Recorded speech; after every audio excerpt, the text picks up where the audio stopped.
আমাদের কিছু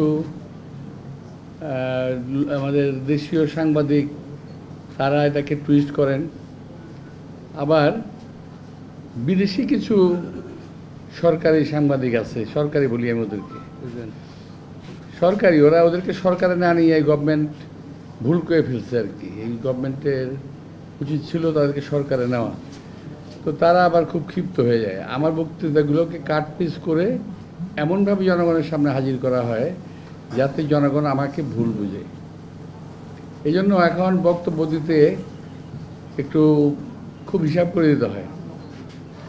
প্রিয় ভাইরা, আজকে আমরা যখন এখানে বসেছি, আমরা কথা বলছি, দেশের অবস্থা ওই সময় খুব একটা ভালো না। কিন্তু আমরা 17 বছর রাজপথে আন্দোলন করেছি। এই 17 বছরে বিএনপি প্রায় 5,000 কর্মী নিহত হয়েছে, 5,000-এর উপরে কর্মী গুম হয়েছে। আমরা মানে আমাদের মতো লোকসহ, আমাদের বয়স তো এখন 75, আমাদের মতো লোকসহ আমার সামনে আমার যে কর্মী ভাইরা আছেন এদেরকে সহ আমাদেরকে জেল খাটতে হয়েছে সময়ে, বছরের পর বছর, মাসের পর মাস। সর্বোপরি আমাদের নেত্রী, দেশনেত্রী বেগম খালেদা জিয়া, আল্লাহ তাকে হাত দরাজ করুন, উনি মৃত্যুর সঙ্গে পাঞ্জা লড়ে, আমি বলবো না, বলবো যে আল্লাহর অশেষ রহমতে এখনও আমাদের মাথার তাজ হয়ে বেঁচে আছেন। আল্লাহ তাকে দীর্ঘায়ু দান করুন। আমিন। আমাদের নেতা তারেক রহমান আজকে দীর্ঘদিন নির্বাসনে আছেন। উনি প্লেজার ট্রিপে যান নাই, বেড়াতেও যান নাই। উনি লন্ডনে গিয়েছিলেন জেলবন্দি অবস্থায় চিকিৎসার জন্য। সুস্থ একটা মানুষ তারেক রহমান, যার সঙ্গে আমরা জেল খেটেছি। এই চকবাজার জেলে আমরা একসঙ্গে ছিলাম। আমাদের অ্যাক্টিং চেয়ারম্যান, বর্তমান অ্যাক্টিং চেয়ারম্যান তারেক রহমান সাহেব, উনি হসপিটালে ছিলেন, আমরা ছিলাম একটা আমাদের যে আলাদা একটা এই জায়গা ছিল আমাদের সেল, 16 নম্বর সেল, 16 না 26, এবং এখানে আমরা ছিলাম। উনি মাঝে মাঝে আসতেন, আমাদের সাথে কথাবার্তা বলতেন। ওই সময়, এখন থেকে আমি 2007-08-এর কথা বলছি। ওই সময় ওনার বয়স কিন্তু অনেক কম। কত বছর হয়ে গেছে? প্রায় 17 বছর না? তো এখন আজকে আমাদের একটি চেয়ারম্যানের বয়স থেকে যদি 17 বছর বাদ দেন, উনি নেহায়েতই অল্প বয়সের 40 কোটার একজন যুবক ছিলেন। আমাদের সঙ্গে কথা বলতেন তারেক রহমান সাহেব, আমাদের সঙ্গে কথা বলতেন, ঘন্টা খানেক আড্ডা মারতেন, কথা বলতেন। এবং আমি কখনো তার মুখে শুনি নাই যে আমরা কবে জেল থেকে বের হব। আমরা আলাপ করতাম, আমি, আমান, পিন্টু, তারপরে টুকু সহ আরও অনেক নেতা আমরা ছিলাম। আমরা প্রায় মন খারাপ থাকতো, কবে জেল থেকে বেরোবো, আমরা কি বেরোতে পারবো, কিংবা কবে জেল থেকে বেরোবো। কিন্তু তিনি কিন্তু কখনোই আলোচনায় আমরা জেল থেকে কবে বেরোবে কথা বলে নাই। উনি আলোচনা করতেন আমাদের সঙ্গে দেশের খাদ্য ঘাটতি কত আছে, কি করলে দেশের বিদ্যুতের অভাব পূরণ করা যাবে, এবং দেশের মানুষের সার্বিক সমস্যা নিয়ে তখন থেকে তিনি চিন্তা করতেন, যেটা আজও করেন। আমি গতকাল ওনার একটা বক্তব্য শুনেছি আমাদের কোনো একটা প্রোগ্রামে, সেখানে আমি দেখলাম যে উনি স্বাস্থ্য, শিক্ষা, চিকিৎসার উপরে জোর দিয়ে কথা বলছেন। অর্থাৎ দেশ নিয়ে ভাবেন তারেক রহমান। এই তারেক রহমান সাহেবকে একদিন দেখলাম আমাদের চোখের সামনে থেকেই নিয়ে যাওয়া হলো সুস্থ অবস্থায়, এবং পঙ্গু অবস্থায় জেলে ফেরত নিয়ে আসলো। কি ভয়ঙ্কর একটা চিত্র আমরা দেখলাম সেদিন। আমরা পরে জানলাম তাকে উপর থেকে ফেলে দেওয়া হয়েছিল। তারপর কি জানি বলে, কি একটা চেয়ার ঘুরে, যেটা মানে স্পিনিং চেয়ার, স্পিনিং চেয়ারে তাকে বসিয়ে স্পিন করা হয়েছে এবং তাকে হত্যা করার কিংবা পঙ্গু করার এমন কোনো প্রচেষ্টা নাই যেটা ওই সরকার তখন করে নাই। সবই করেছে তারেক রহমানকে শেষ করার জন্য। আল্লাহর অশেষ রহমতে অ্যাক্টিং চেয়ারম্যান হিসাবে আজকে আমাদের দলের দায়িত্ব পালন করছেন এবং আমি বলবো যে আমরা এখন থেকে 20 বছর আগে ওনাকে যা দেখেছি, 20 বছর পর আজকে দেখছি অনেক তফাৎ। আজকে তারেক রহমান সত্যি সত্যি বিএনপির অ্যাক্টিং চেয়ারম্যানের দায়িত্ব পালন করছেন এবং সঠিকভাবে পালন করছেন। যারা একসময় তারেক রহমানকে পছন্দ করতেন না, তারাও আজকে বলতে বাধ্য হচ্ছেন যে তারেক রহমানের ভিতরে ম্যাচুরিটি এসেছে। বলে শুনতে ভালো লাগে আমাদের। আমি একটা ঘটনা বললাম, আমি বললাম না আপনার সাথে কথা বলবো, আমি ঘটনা বললাম। আজকে এখন নির্বাচন না সংস্কার, ভাই নির্বাচন না সংস্কার যদি আলাপ করি অনেক লম্বা আলাপ হবে, করবো দরকার পড়লে। কিন্তু ছোট্ট একটা কথা কি জানেন, নির্বাচনের বিকল্প শুধুমাত্র নির্বাচনই হতে পারে, অন্য কোনো কিছু হতে পারে না। নির্বাচনের বিকল্প নির্বাচন। এখন আমি বুঝি না, এখন আমি কথা বললেই তো বলবো যে মির্জা আব্বাস তো সংস্কারের বিরুদ্ধে কথা কয়, সংস্কার চায় না। আরে ভাই না, আমাদের জন্য, নির্বাচনের জন্য, দেশের জন্য, দেশের মানুষের জন্য যেই সংস্কারটুকুর প্রয়োজন আমরা সেই সংস্কারটা চাই। কিন্তু আমি একবার একটা বললাম না, একদিন বলছিলাম যে আপনারা যেগুলা বলতেছেন সংস্কারের কথা, সব সংস্কার তো মানা যাবে না। এই কথাটাকে টুইস্ট করে আমাদের কয়েকজন বিদেশে অবস্থানরত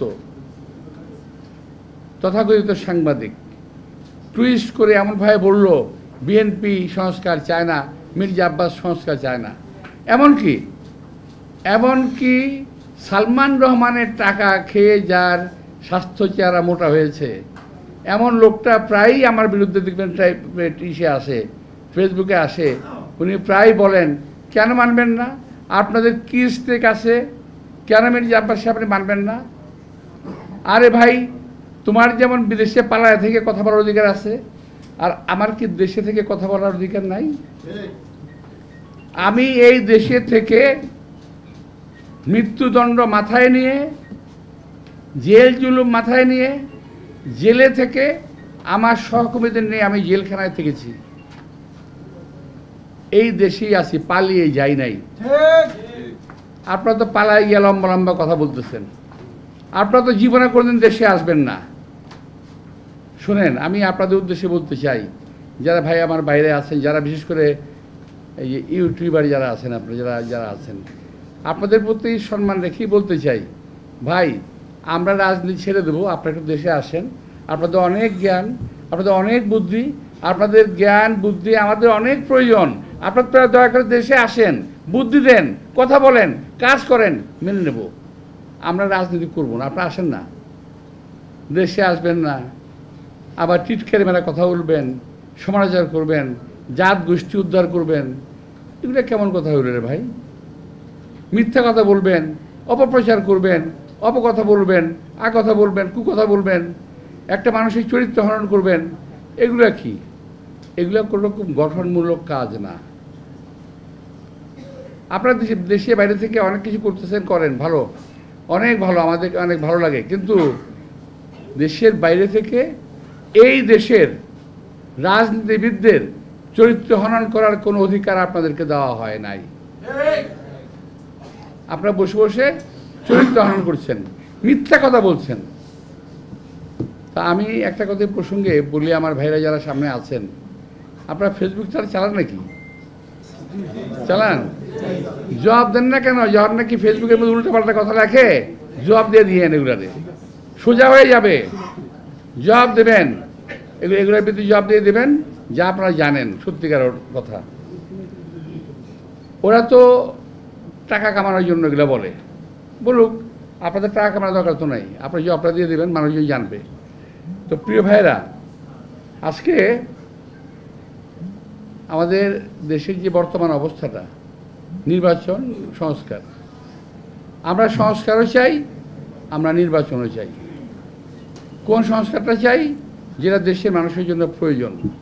অপ্রয়োজনীয় সংস্কার যেটা আরও বিপদ ডেকে আনবে, এমন সংস্কার আমাদের প্রয়োজন নাই, যেটা বিপদ ডেকে আনবে।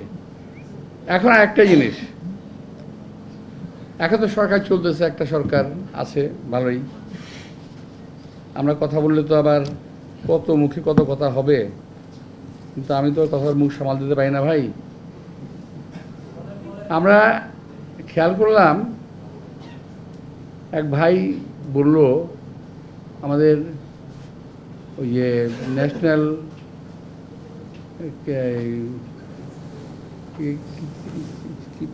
আমাদের এনসিপির এক ভাই তো না, ছেলে,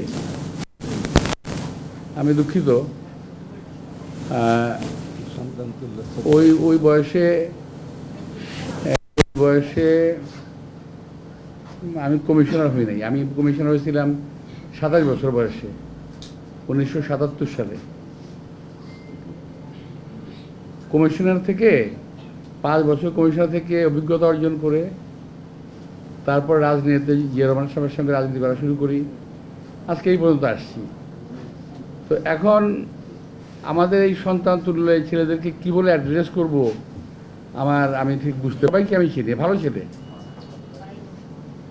কিন্তু ওনাদের একজন বলে ফেললেন এখন নির্বাচন করা সম্ভব না, কারণ প্রশাসনের সব জায়গায় বিএনপির লোক বসা আছে। আরে ভাই, 17 বছর আওয়ামী লীগ দেশ শাসন করলো, আপনি বিএনপির লোক কই পাইলেন? আমি তো বুঝলাম না। 17 বছরে বিএনপির লোক মহিলা ভূত হয়ে গেছে, একটাও নাই। এখন আপনারা বলেন বিএনপির লোক প্রশাসনে বসে রয়েছে। এই সমস্ত কথাবার্তাগুলা নেহায়তি বাচ্চাদের কথা মতো বলতেছেন। বাচ্চারা যেমন কথা বলে, আমি খাবো না, কেন খাবো না, তো আমি নির্বাচনে যাব না, কেন যাব না, বিএনপি বসে রয়েছে এখানে। আর ভাই, বিএনপি কোথাও নাই। যদি এই দেশকে আপনারা বাঁচাতে চান, আপনারা দাবি করেন যে আপনারাই এই দেশকে মুক্ত করেছেন, সে প্রসঙ্গে আমি পরে আসবো। তা যদি হয়, আরেকবার দেশটাকে মুক্ত করেন না, দেশের প্রশাসনের বিভিন্ন প্রতিষ্ঠানের সচিবালয়ের ভিতরে এই দেশে যে শত্রুগুলো বসে আছে, আওয়ামী লীগের দালালরা বসে আছে, তাদেরকে কেন আপনারা বের করেন না? আমি যদি বলি যে তাদের কাছ থেকে আপনারা অবৈধ সুবিধা পাচ্ছেন, এই কারণে বলেন না? আমরা তো অনেক কথা বলি যে এই আওয়ামী দোসর, আওয়ামী দালাল যারা পুলিশে আছে, যারা বিভিন্ন প্রতিষ্ঠানে আছে, যারা সচিবালয়ের ভিতরে আছে, যারা প্রশাসনে আছে, তাদের সবাইকে চিহ্নিত করে সাজার আওতায় আনতে হবে, কারণ তারা 17 বছর আওয়ামী লীগকে সাহায্য করেছে ক্ষমতা থাকার জন্য। এরা কেউ বিচারের বাইরে যেতে পারবে না। আর একটা কথা, ইদানিং একটা গ্রুপ চালু করছে, খুব চালু, আমি যারা নাকি ফেসবুক আপনারা দেখেন এবং কাজ করেন তাদেরকে বলছি যে এখানে প্রতিবাদ করবেন। তারা বলার চেষ্টা করছে কি জানেন? বিএনপি আওয়ামী লীগকে পুনর্বাসিত করার চেষ্টা করতেছে। আরে ভাই, কি কমু, আমার আর ভাল লাগে না এখন এটা কইতে। আরে ভাই, 17টা বছর এদের যন্ত্রণায় পাগল হয়ে গেছি, পরিবার পরিজন সহ অশান্তিতে ভুগেছি, অসুস্থ হয়ে পড়েছি, অকালে বৃদ্ধ হয়ে গেছি, অনেক পরিবার ধ্বংস হয়ে গেছে বিএনপির এই আওয়ামী লীগের অত্যাচারে। বরং আমি বলতে চাই, আওয়ামী লীগকে যারা দেশে পুনর্বাসিত করার চেষ্টা করবে, তাদের বিরুদ্ধে আমাদের সংগ্রাম অব্যাহত থাকবে। এই দেশে আওয়ামী লীগের অবস্থান থাকতে পারে না, এবং আওয়ামী লীগের হাসিনা সহ আওয়ামী লীগের সমস্ত নেতা কর্মী, প্রশাসনের ব্যক্তিবর্গ তাদের সকলের বিচার হতে হবে। এখন কথা হলো, আমার অনেক ভাই বলেন, আমাদের অনেক সন্তানরা বলেন যে আগে বিচার করতে হবে, পরে নির্বাচন হবে। কেন ভাই? আপনারা তো আমাদের চেয়ে বেশি অত্যাচারিত না। যদি বলেন 5ই আগস্টের কথা যদি বলেন, আরে ভাই 5ই আগস্টে, এখন তো বলতে গেলে তো আবার ভালো লাগবে না, আচ্ছা বলতে চাই না। 5ই আগস্টের আগে 4 আগস্ট, 5ই আগস্ট আমাদের মনে আছে না? আমি তো নিজে রাজপথে ছিলাম ভাই, আমি নিজে কাকরাইলের মোড়ে ছিলাম, টিয়ার সেলের মুখে ছিলাম, তো হেলিকপ্টার উপর দিয়ে ঘুরতেছে, ছিলাম তো ওখানে, আমি নিজে ছিলাম। তো এখন আমাদের 462 জন ছেলে নাকি 462 জন ছেলে মারা গেল, অনেক 30,000 মতো আহত, 30,000 মতো আহত হলো, আমাদের কোনো অবদান নাই। আরে ভাই অনেকে বলে, আমার কথা না, এটা কিন্তু আমার কথা না, অনেকে বলে যে আপনারা তো সারেন্ডার করে ঘরে ঢুকে গেছিলেন। যদি প্রাইভেট বিশ্ববিদ্যালয়ের ছেলেরা না বেরোতো, যদি ইসলামী ছাত্র শিবির কিংবা বিএনপি না বেরোতো, যদি ছাত্রদল না বেরোতো, তাহলে কী অবস্থা দাঁড়াতো? সুতরাং কৃতিত্বের দাবিদার একা হওয়ার চেষ্টা করেন না, ক্ষতি হবে দলের এবং দেশের। কীভাবে দেশের ক্ষতি হবে? আমার দেশটা এখন একটা খুব খারাপ অবস্থায় আছে। আমাদের দেশের জনগণের, জাতির, দলের প্রত্যেকটা মানুষের ঐক্যবদ্ধ হওয়ার প্রয়োজন রয়েছে। যদি বাংলাদেশের জনগণকে বিভক্ত করা যায়, এই দেশকে আবারও ভারতীয় আধিপত্যবাদের হাতে চলে যেতে হবে। সুতরাং যে দলই হোক, বিএনপি, জামাত সহ অন্যান্য যত দল, এনসিপি সহ যত দল আছে, মতবিরোধ থাকতেই পারে,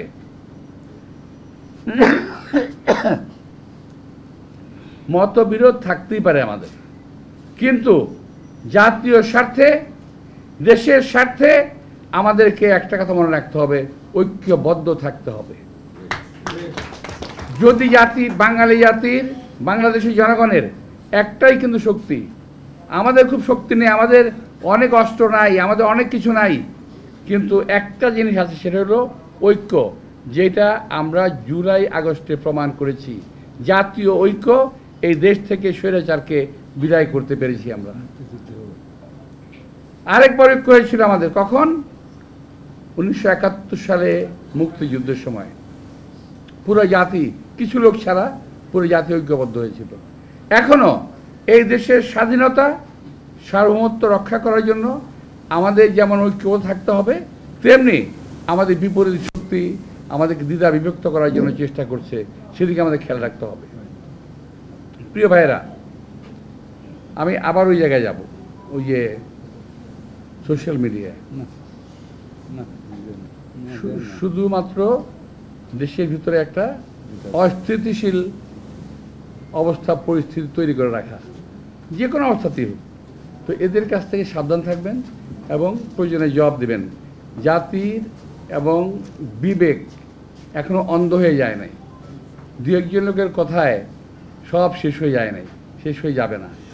তো প্রিয় ভাইরা, আজকে আমাদের যে নির্বাচন ব্যবস্থা, এটা কিন্তু ধসে পড়া, এটাকে আজকে ডক্টর ইউনূস সাহেব ঠিক করার চেষ্টা করেছেন, ঠিক করছেন, নির্বাচন হবে।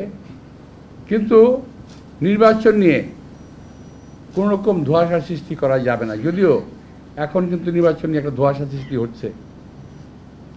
আমি আমার দিক থেকে বলতে পারি, আমার দিক থেকে আমার যে পলিটিক্যাল, আমার যে অভিজ্ঞতা, অ্যানালিসিস, এটা কিন্তু ভাই সাংবাদিক ভাইরা, আমি আবারও বলি, এটা আমার কথা, আমার দলের কথাও না, অন্য কারো কথাও না। যা অবস্থা আমি দেখতে পাচ্ছি, আমি বলেছিলাম যে আপনাদের সব কথা তো মানা যাবে না। আচ্ছা বলেন তো, সবাই কি সব কথা মানছে? এই যে আলোচনা এই হচ্ছে এতদিন যাবৎ, সবাই কি মানছে? কেউ 10টা মানছে, কেউ 5টা মানছে, কেউ 15টা মানছে, এবং কারেকশন হচ্ছে। আর আমি তো এই কথাটা 1 মাস আগে বলছি, 2 মাস আগে বলছি যে আপনারা বলবেন সেটা আমরা কারেকশন করবো। কারেকশন হচ্ছে এখন। এখন কথা বলেন না কেন? লম্বা লম্বা কথা বলতেছিলেন। যা বলি ঠিক বলি। এখনও বলছি যে এখন যে প্রক্রিয়া হচ্ছে, আমি শ্রদ্ধেয় ডাক্তার প্রফেসর ইউনূস সাহেবকে শ্রদ্ধা জানিয়ে এক কথা বলতে চাই। এই যে কয়েকদিন আগে একটা লোক নিয়ে হয়েছে, সুফিনা কি নাম, এই কয়েকদিন আগে শফিউর রহমান একজন লোক নিয়ে হয়েছে। তো এ তো আওয়ামী লীগের প্রোডাক্ট, আরও আওয়ামী লীগের প্রোডাক্ট কিন্তু আপনার ডাইনে ভাই আছে। আপনি একটু দয়া করে ওদের কাছ থেকে সাবধান থাকেন। ওরা কিন্তু আপনাকে ডিটেল করে ফেলবে। আমি আবারও বলছি, সচিবালয়ে 4 জন, নাম বলবো না আমি, সচিবালয়ের বাইরে 1 জন, আমি নাম বলছি না, সচিব মর্যাদায়, উনি সচিব ছিলেন, এরা 5 জন, এবং আপনার উপদেষ্টা পরিষদের কিছু লোক আপনারা কিন্তু সঠিক রাস্তায় চলতে দেবে না। আপনার সারা জীবনের অর্জন, আপনি নোবেল লরিয়েট, সারা বিশ্বের মানুষ আপনাকে শ্রদ্ধা করে, আপনার সারা জীবনের অর্জন কিন্তু এরা শেষ করে দেবে। এই কথা শুধু আপনাকে বলতে চাই। আমরা আপনার সম্মান রক্ষা করে দেশটাকে সুন্দর করতে চাই। এই দেশ সুন্দর হবে, আপনি সফল হবেন, এই দেশটা ভালো হবে। আপনার সফলতা আমরা চাই। আপনার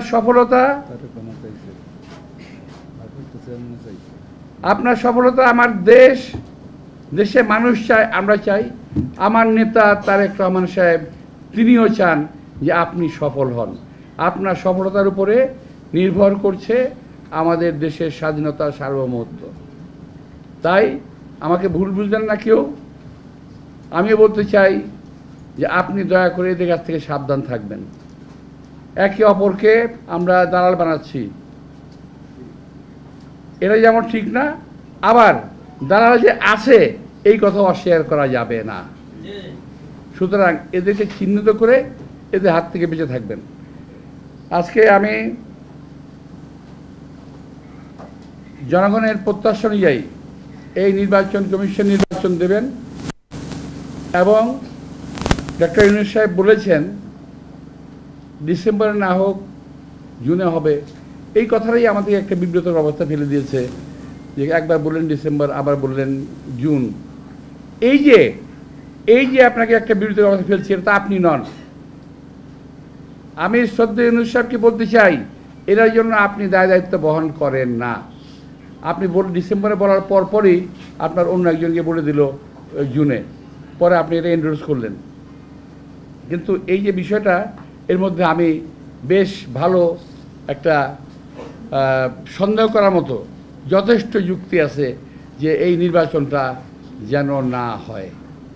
প্রিয় ভাইরা, আমি একটা কথা বলি, যেটা আমার নিজের কথা, আমি আগে বলছি, এখন বলছি, নিজের কথা, এটা কিন্তু দলের কথা না। আমি বিশ্বাস করছি না, আমি আশা করছি, একটা কথা আছে ইংরেজিতে, hope for the best, think for the West. ভালো কিছু আশা করো, খারাপ কিছু চিন্তা করো। খারাপ কথা চিন্তা করো, ভালো কিছু আশা করো। আমি ভালো কিছু আশা করি, খারাপটা ভাবে এইভাবে, সম্ভবত নির্বাচন খুব তাড়াতাড়ি ওনারা করবেন না। আমি তার কোনো লক্ষণ আমি দেখি না।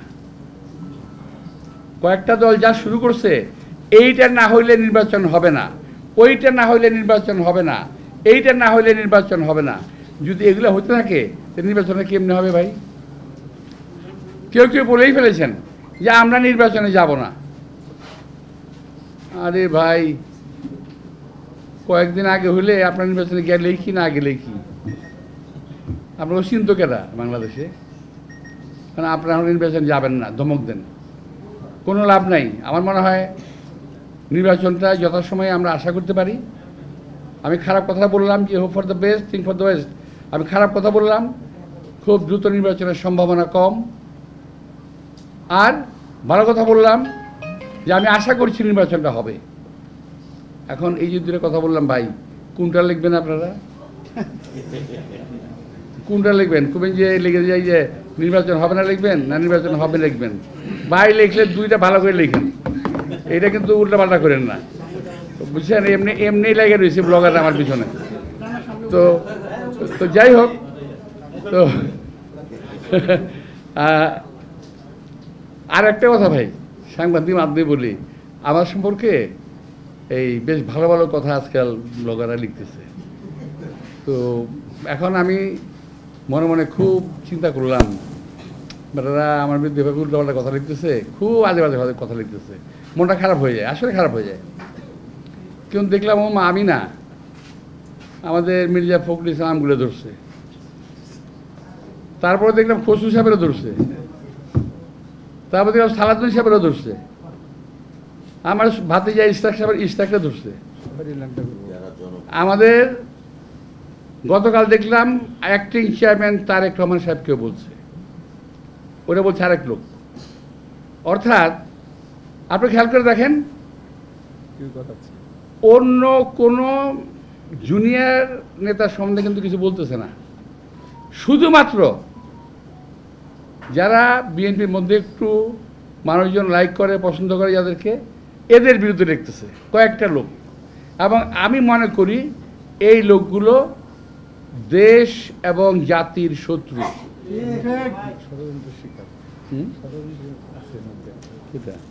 স্থানীয় সরকার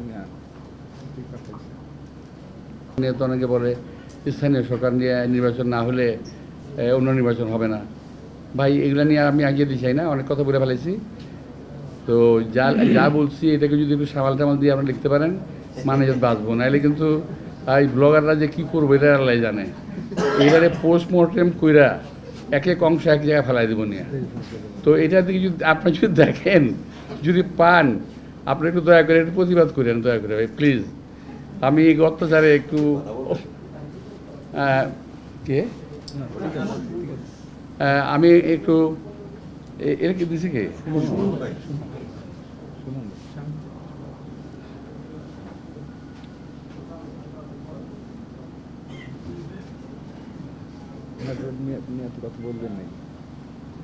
আমি ভাই একবার তুমি হলো না হই না নিও আমার, আমি করে দেবো তোমার। হ্যাঁ যাই হোক, তো এখন আরেকটা বিষয় হলো কি, অবিভক্ত ঢাকার মেয়র ছিলাম না এক সময় আমি। তো আমার মনে হয় খারাপ চালাই নেই ওই সময়, আল্লাহর রহমতে। মানে এখন যে আপনারা দেখতেছেন না যে কামান দিয়ে মশা মারতেছে যে, আচ্ছা ধরেন এই কামানগুলি না থাকতো এখন কি হতো? এই কামান কিন্তু আমি আনছিলাম ইম্পোর্ট করে শিবাগেগি এবং রোল্যান্ড কোম্পানি থেকে, আমি আনছিলাম 50টা প্রথম। এদের খবর কিছু জানতো না। তো অবিভক্ত ঢাকার মেয়র ছিলাম আল্লাহর রহমতে, এটা অত্যন্ত গর্বের বিষয়। ওই ঢাকাকে দুইটা ভাগ করলো, এবং এটা আমার মনে হয় শুধু এক করলে হবে না।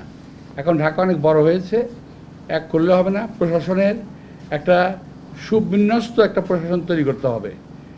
এই ঢাকা মহানগরীর আন্ডারে পুলিশ থাকবে, সিটি গভর্নমেন্ট হতে পারে, এবং ওয়াসা, ইলেকট্রিক সাপ্লাই, অর্থাৎ ঢাকায় যা কিছু আছে এই জিনিসগুলো সিটি গভর্নমেন্টের আন্ডারে থাকবে, সিটি গভর্নর হবে, আর মেয়র কথা থাকবে না, যদি এটা হয় আর কি।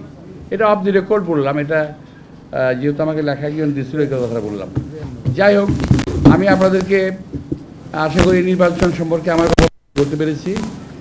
দুই ভাইয়ের কথা বলেছি আমি, একটা ভাগ দিলে আরেকটা ভাগ দিয়েন ভাই, এক ভাগ দিয়েন না, তাহলে মুসিবত আছে আমার, তাহলে আমার একটু মুসিবত হয়ে যেতে পারে, বুঝছেন?